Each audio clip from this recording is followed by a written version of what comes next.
Yo, what's poppin'? Gamers, double Q here, guys.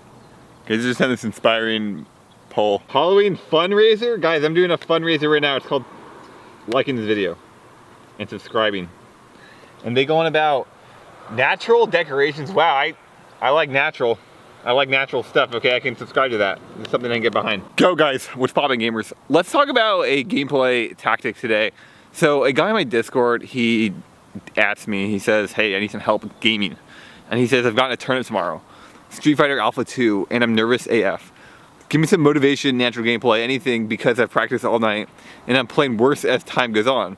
How does one naturalize their gameplay in fighting games? Okay, that's a good question.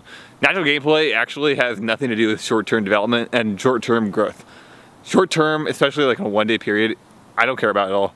I don't generally talk about, although I do talk about it a little bit. So one issue with short-term development, guys, is that you might succeed tomorrow. Like, let's say you do actually succeed the next day. You are able to gimmick your mentality to radically perform better the next day.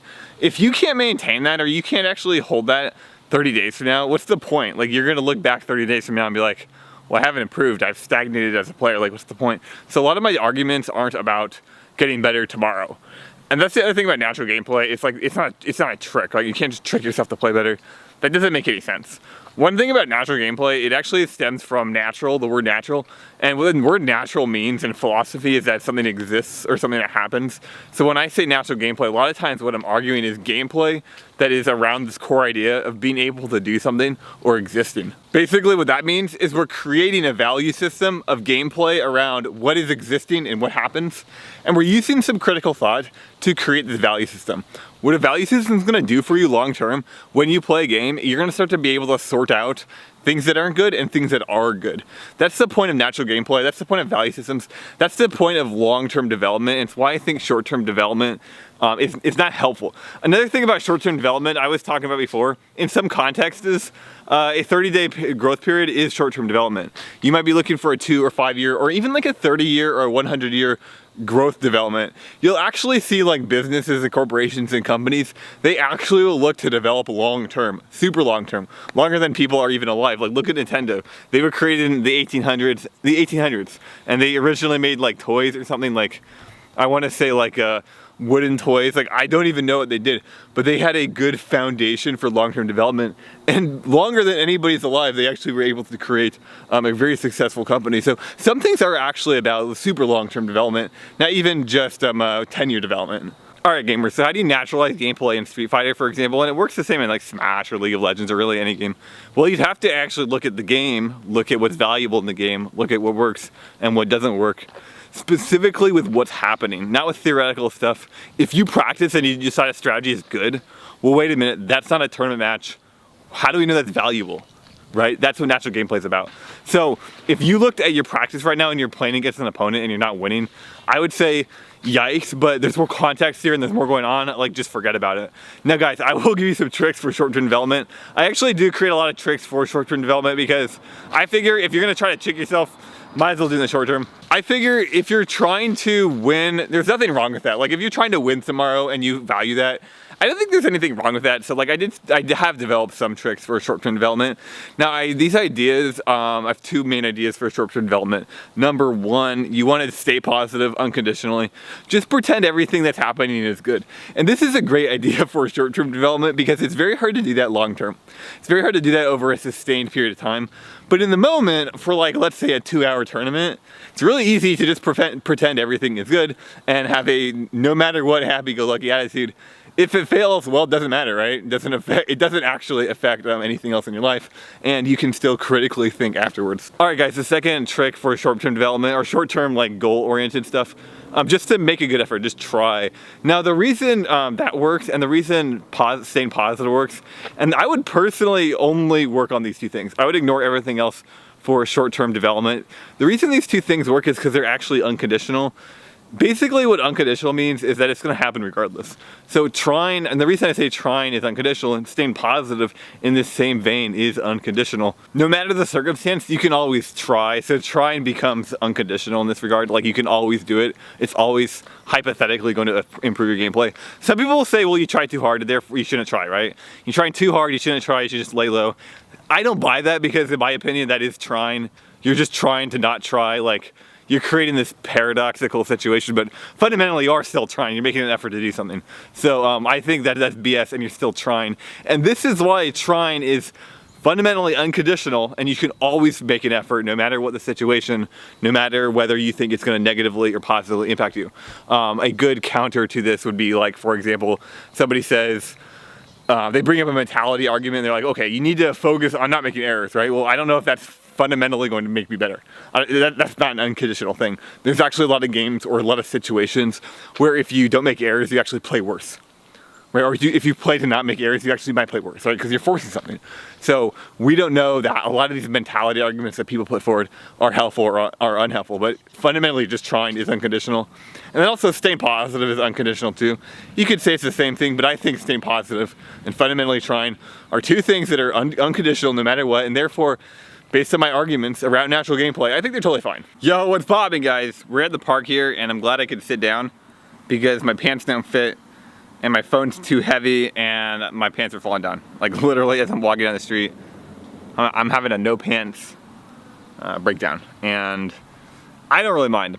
To be honest with you guys, like to me, what's the big deal? But what if some girls walk by and then they get flustered, and then it's like, no, I'm not sure they would be unhappy with that either, to be honest. But guys, let's move on. Let's go back to the gameplay stuff. Okay, so how do you naturalize a fighting game? Well, how do you naturalize a speedrun? It's the exact same thing.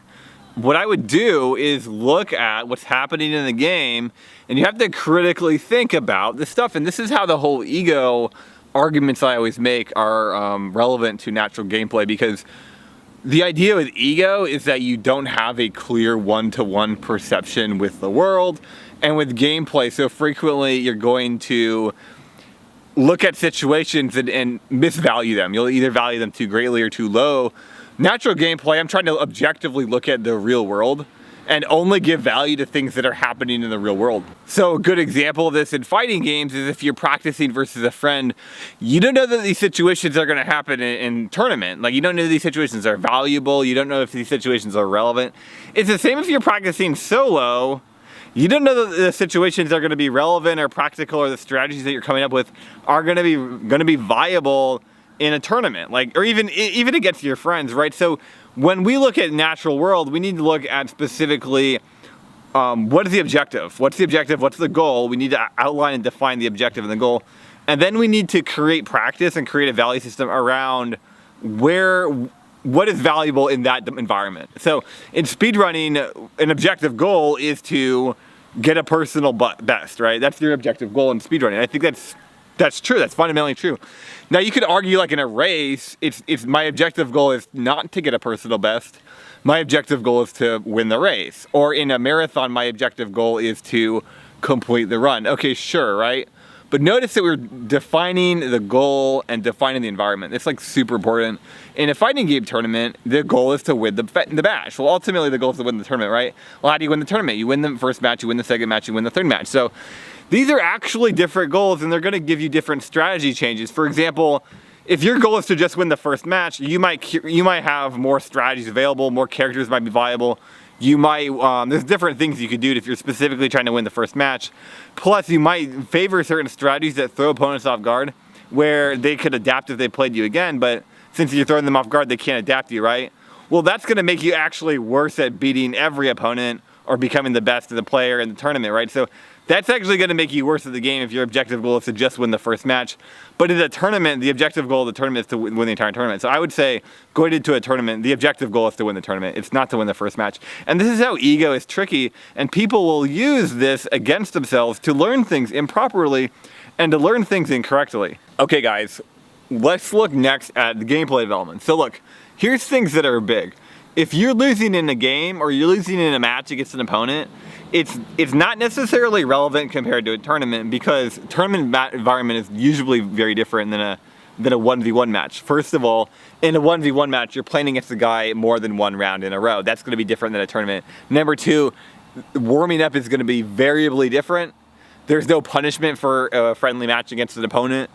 And even if you do a money match, well, the punishment is very different, right? Also, adapting versus the opponent is very different because there's less games usually in a tournament. There's a nerve factor as well. There's also a timing factor. Like sometimes you can't warm up before a tournament, or sometimes the tournament is at a different point of the day where you may or may not be, have food in your system.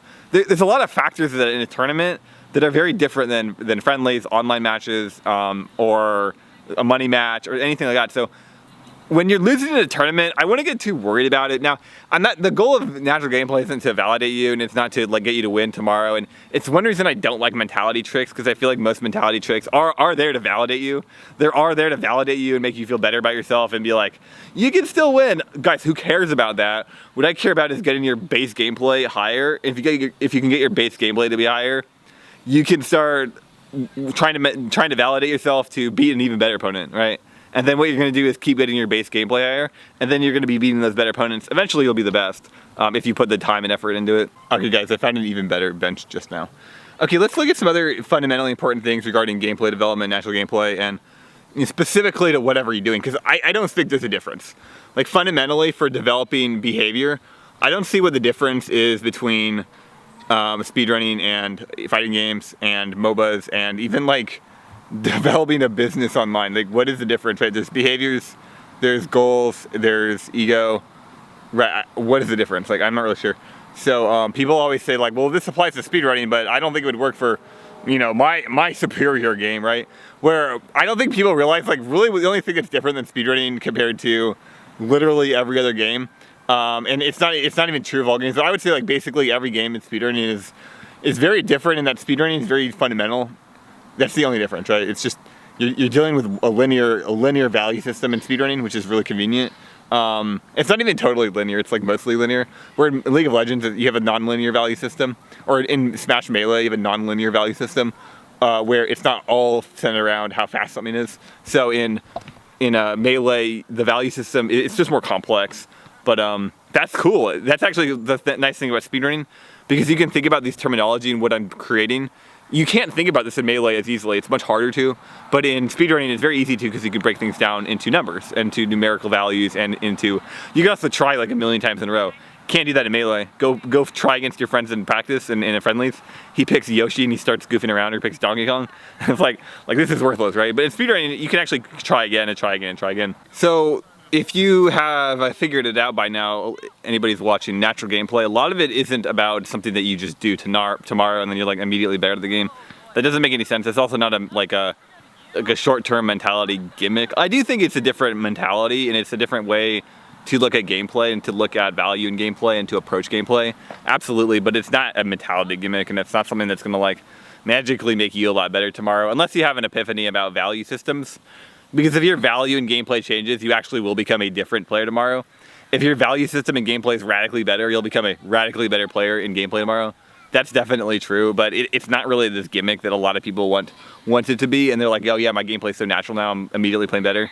That just doesn't make any sense. And then also, it seems to stop working for them at some point, which also doesn't make any sense, because if you changed your value system and then you started developing gameplay, that would never stop. You would continue to develop gameplay, right? So yeah, a lot of people I think misunderstand what natural gameplay is by that regard. But if you notice, what you have to actually do with natural gameplay, you have to actually go and practice and critically look at what you're doing and say, oh, I'm playing in friendlies, and this strategy that I created for this really obscure situation that only works 1 in 100 times, it's probably not a good idea. This is probably not very actionable. This is probably not going to work reliably in a tournament environment. Now, if it does work reliably in a tournament environment, you just created a new strategy that's very good, right? You're developing the metagame of the game. You can potentially become the best player in the world doing this stuff. Look at any best player or anybody that wins a world championship, literally of anything. Look at Armada did that with Peach. And for almost a decade in Melee, right? Look at every year the League of Legends World Champions, in 2014, I think it was Samsung Ozone or Samsung White, completely obliterated the entire tournament because they actually created this jungle and support roaming meta. They created this, right? They realized this is valuable. They actually were able to execute it under pressure in a high, an important environment. They were able to win. This is a thing. If you can actually create new strategies that work in tournament environment. But a lot of times people create these strategies and they either don't work or they're just not worth it. So sometimes people will create like these really, really obscure things that they do work, but they're missing the bigger picture, and then they just get stomped. Some other people, what they'll do is they'll create these really, really obscure things, and they're just terrible. Like fundamentally, this isn't really helping you become better. I had an argument with a guy in my Discord actually, and I'm sure you're watching. You know who you are, but the reason I disagreed with you, and the reason I can't back down from that is because basically I was saying instead of like if you do a slow and safe strat in a speed run, and you fail the strategy and it's not really like safe anymore, and you're getting better. Well, instead of trying to get better at that strategy, just learn a faster strategy that everyone else is using. Just learn the normal strategies, right? And that are much faster. And even if they're slightly less safe, people who are better than you have proven that they're consistent, and they're also way faster. And there's a lot of times they're simpler as well. Just learn the better strategy. And the guy who I'm talking about was arguing, and he was saying, well, what if it's actually more rewarding to learn the slower strategy, or to get better at the slower strategy and continue doing that, right? What if that's actually more rewarding long term? And I'm like, this is where this whole ego thing is. Like, how do you know that? Why would it be more rewarding? And let's simplify things a little bit. Let's look at the value system of speedrunning, which is going faster. To me, it doesn't make a lot of sense to stick to a slower strategy. Like, it doesn't make much sense. Plus, you might be overcomplicating things and trying to learn skills that aren't relevant, and you also might be trying to learn complicated stuff that's not necessarily relevant. You also might have too many options. That's another thing in speedrunning and in gameplay in general. If you learn like 100 different options for one situation and then you're in a really high pressure environment, sometimes you get confused. You're like, well, which option should I do? I need to do the perfect option. I need to do the ideal, the optimal situation, right? And then you just do nothing and you die, or you mess up something that's complicated and then you die. And meanwhile, your friend just presses the same button over and over and he keeps beating you, and you're like, well, I'm better because I practice more and I play more and I try harder, therefore I'm better, right? And I watch more people and I study the game more. No, that doesn't matter, okay? The only thing that matters is how natural your gameplay is. And when your gameplay is really natural and you can reproduce something, guess what happens? Guys, this is big too. When you can actually reproduce something, when you can do something and you reproduce it very reliably under a pressure environment, which is usually what matters, like tournament environment, you learn what counters it. You learn what it's good against. You learn metagame stuff regarding that strategy and that playstyle. And that can be big. Now, it's not always big, but that can be really big because you actually start to learn metagame. You actually start to literally learn metagame as you play. And this is another thing that if you actually want to naturalize your gameplay in Street Fighter or in Melee or in card games even, it's not about like some mentality gimmick that you're going to get better tomorrow. Like, just give up on getting better tomorrow. Aim to get better in 2 to 5 years. Like, if you're serious about something and you want to improve at it, aim to get better in 2 to 5 years. If you're not serious and you don't care, well, scrap it. Now, what if you want to get better and you're not serious? Well, you can still get better, but if you put no time and effort into something, I don't think you're going to get better at it. Like, that doesn't make any sense to me. So I would say if you're actually serious about something, you actually want to get better at it, you got to look really long term. Looking short term is irrelevant. It's not going to help you, and oftentimes it's just not possible. Like, imagine even if you had the perfect mentality and the perfect mindset and you were the ideal player, it would literally take you 6 to 18 months just to mechanically get at peak level.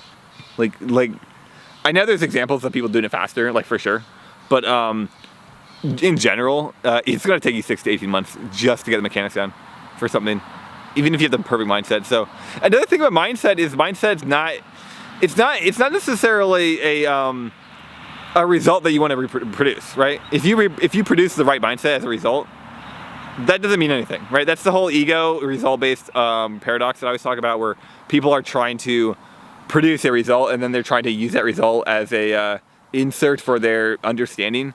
That's what ego is an output-based result, output-based input. When you take an output and then you try to use that as an input for your gameplay, but gameplay doesn't work like that. If you do something, it doesn't mean that you can do it. So if you randomly have good mentality in a game, it's worthless. Like, it doesn't even matter. Like, this literally does nothing for you. Another thing is, if you focus on gameplay and you focus on development and you focus on long-term growth, I can guarantee you're going to randomly have a good mentality when you're winning. When you're playing good and you practice and you're feeling good and your friends are in the crowd and you got good food that day, you're randomly going to have a god level mentality. And isn't that interesting? I just solved everybody's mentality problems through gameplay development, not talking about mentality, ignoring mentality, just focusing on gameplay development. I just solved your mentality problems. Mentality problems, they're not solving mentality problems you're not gonna get there by trying to solve your mentality problems. If you want to solve your mentality problems to get better at the game, you need to get better at the game, and then you'll have a better mentality. I can guarantee you that. Now, I'll see you guys later. Just watching. Make sure to subscribe, like, comment. If you like videos like this, make sure to join the winner squad, the success squad. That's what we're doing on here. I'll see you guys in the next video.